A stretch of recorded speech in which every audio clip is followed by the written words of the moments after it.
Bonjour, mon nom est Luther, je suis chargé de projet pour Loisel. Bienvenue au poste des Irlandais, qui est présentement en fait un de nos chantiers à Montréal.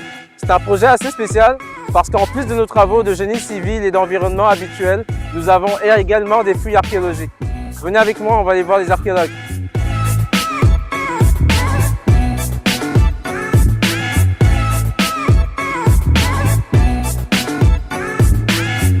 Je suis ici présent avec Luis, qui est archéologue et qui va aujourd'hui vous présenter un peu le contexte archéologique du chantier ainsi que les découvertes faites jusqu'à aujourd'hui. Bonjour, Luis Trudeau-Lopez, archéologue pour la firme Ethnoscope.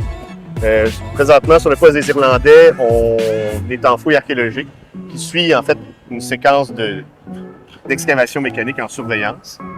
Quand on est en surveillance, on suit l'excavation mécanique justement de décontamination, par exemple.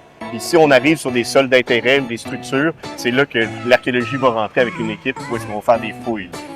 Dans le cas présent, on est tombé sur des niveaux d'occupation anciens qui sont associés au campement des Irlandais. Donc, dans les années 1840, les Irlandais arrivaient par masse, autant à Gros-Île, dans la région de Québec, qu'à Montréal, et ils étaient mis en quarantaine.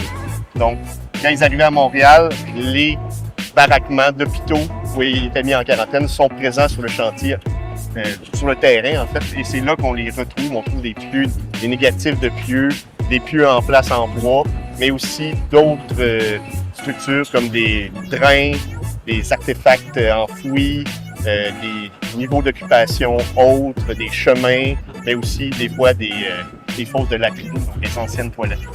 La Ville de Montréal, comme la Ville de Québec, a des politiques internes, Hydro-Québec aussi d'ailleurs, et le MTQ, par exemple, où l'archéologie fait partie intégrante des analyses environnementales. On est très, très fréquemment appelé à être sur les terrains de construction. C'est presque exclusivement ça le travail au final.